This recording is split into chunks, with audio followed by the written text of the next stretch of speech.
Wake up in the morning, hit the ground running. Gotta stay fit, it's so much fun. Jumping jacks and burpees, push-ups and squats. Dixie comes fitness, we give it all we got. Sweat it out, give it all we got. Feel the burn, don't you ever stop. We just got back from our trip from Turkey Run, and I know I've got several videos already for you guys on my channel of my trips to Turkey Run because it's our favorite place to go. We had a couple things different that we did this time, so I decided to go ahead and share them with you. One, we went on the rougher trail, which is Trail 9, which is the Boulder Trail, and it's the roughest trail out of all the trails in Turkey Run. And it's actually the most fun trail, even though it's a harder trail. And two, finally, it was actually warm and in the 80s, which meant that the horse stables were open. Usually when we go, it's either really cold out or it's rainy. And so they don't have them open. So I've never gotten to see the horses at the horse stable before. So we went and seen the horses at the horse stable. And I actually got to go horseback riding. When you see the video, you'll think it's kind of funny because my horse was a behemoth. I had the most husky and most tall horse out of all the horses. They put me on the tallest horse they had. And when you see it, you can tell my feet are even close to touching the ground. And then my husband took a picture of me on my horse standing on the ground. Then when he got saddled up and was sitting and mounted on his horse, while I was mounted on my horse, I took a picture of him sitting on his horse. And you can tell by the way I took the picture and everything how small he looked compared to my horse, because you could tell I was definitely looking down on him taking that picture. So his horse was smaller, and even the guide's horse was smaller than mine because I was having a hard time. I wasn't holding the reins correctly at one point. So the guide was trying to teach me how to hold the reins correctly so that had more control of my horse, because I was actually leading, and I'm like, why am I leading and not the guide leading? I don't know. But anyway, he wanted to be behind so he can make sure we were doing things right and treating the horses correctly, I guess. So he followed behind us, and I was in front. I was leading. My horse was leading all three of us, and he had to pull up beside me. And when he pulled up beside me, the horse that my guide was on, his horse's nose touched my ankle. That gives you any idea of how tall my horse actually was. And I'm hoping I'm going to keep on my husband and remind him. He took some video clips of me that's kind of funny. I am blind in my right eye, and I'm pigeon-toed on my left foot. So, and I mentioned that in my videos before, but I don't know if anybody understands what being pigeon-toed is, and I'm not going to show you, but I can describe it. So, it's like if my foot is straight, I'm holding my foot straight, then my knee will be turned this way to the left. So my knee will be sitting sideways. So basically, when you look at my leg and my foot is straight, if I'm in shorts, it looks like my knee is twisted. My knee is actually sitting on my left side. So my knee's on the side of my leg and not on the front of my leg. Okay. And if I hold my knee straight, then my left foot curves in like this. And it's basically wanting to touch my right foot. So what that causes is a lot of problems. You can tell when I'm super tired that I'm legally blind in my right eye, plus I have astigmatism because my right eye will go in. And there's one of my wedding pictures where you can see my eye is like tilted. So it's obvious that I was super tired at that point. And when I'm really tired, my left foot will tip. My ankle wants to roll because I'm pigeon-toed, so my ankle wants to roll sideways, and it wants to turn this way and go underneath my right foot. So you can imagine on rough trails where there's lots of tree roots, lots of boulders, lots of stones, lots of slick spots, lots of steep inclines, trying to deal with a left foot, a pigeon-toed foot that wants to curve either sideways and flip this way really fast to where I want to fall and trip, or wants to turn this way and go underneath my right foot to cause me to fall and trip. So it'll be interesting. I want you to see that I don't let that bother me. Even though the trails sometimes are kind of rough, I like the rougher trails as long as I got somebody with me that can kind of help keep an eye on me so I don't go like falling over a cliff if I do decide to trip and fall. Um, I just have to take it slower.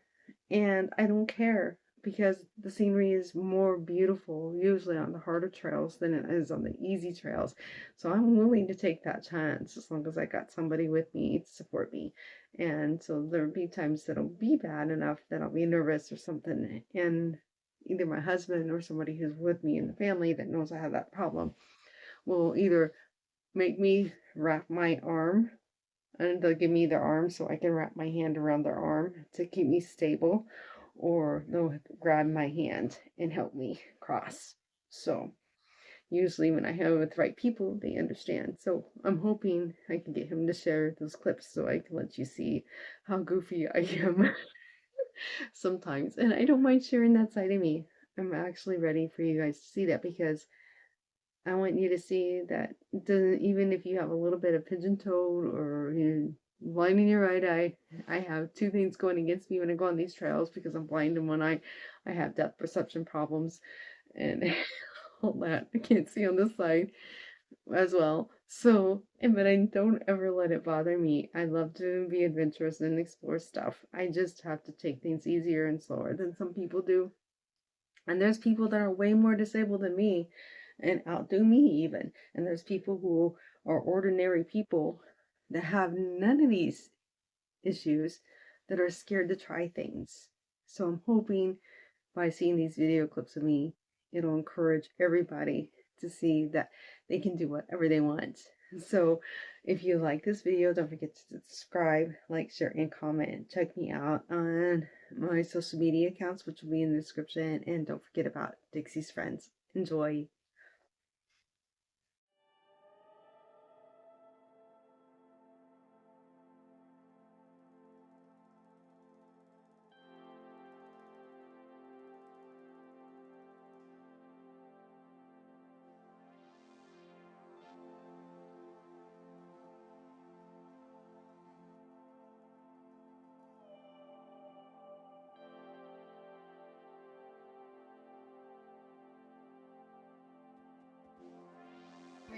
Ready.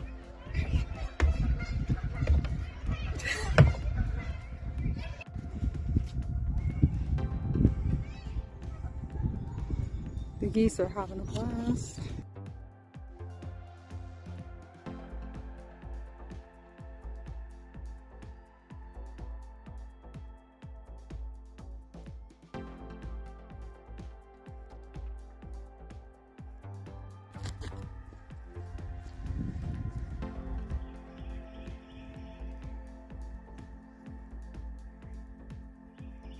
Oh, that's so cool.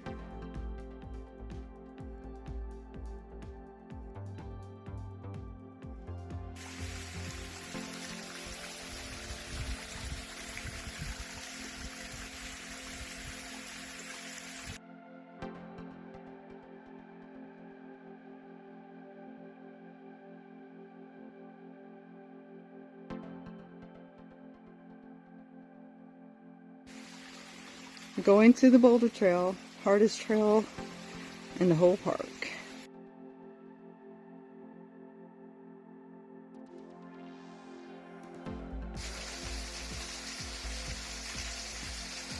So pretty.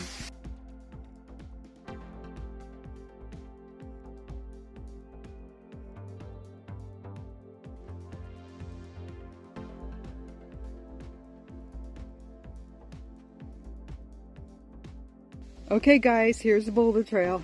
You gotta go up all the way up to the top of that.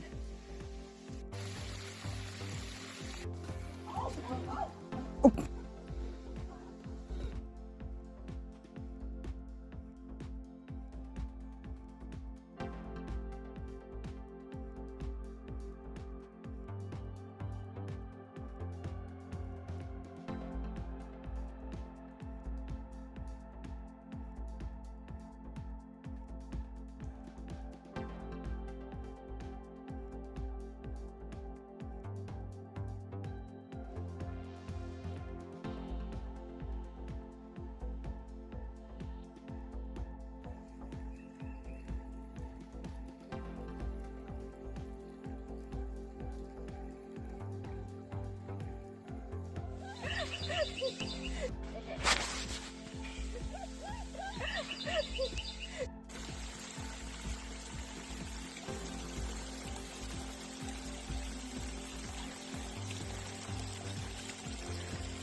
Alright guys, so I'm giving you a sneak peek of my friend's podcast that he does, but it's his latest one, and obviously it's about the girlfriend leaving him at the beginning, but I think it's going to get really interesting. It's about 30 minutes long, so I haven't listened to that one yet, so I'm not going to spoil it for me or for you.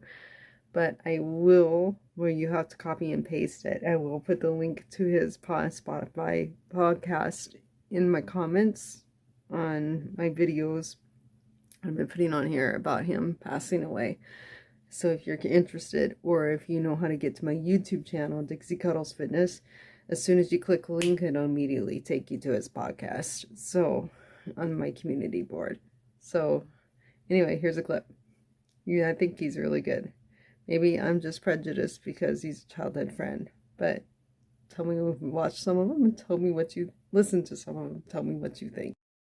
Okay, you guys, this is his thing. This is martial arts. So I'm going to let you see a clip of it. But you're looking for martial arts podcast on Spotify. And if it looks like this, you found the right one. This was his latest one.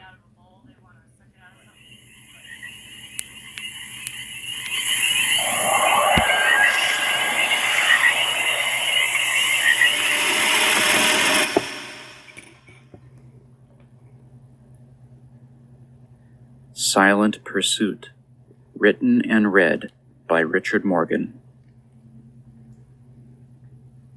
Michael pretended to be asleep while his girlfriend slithered out of bed.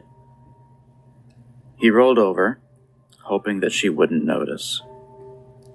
She didn't. She began grabbing up clothes that she had laid out. Then she pulled her phone off the charger, and the screen lit up for half a second before she shut it back down. She also unplugged the charger.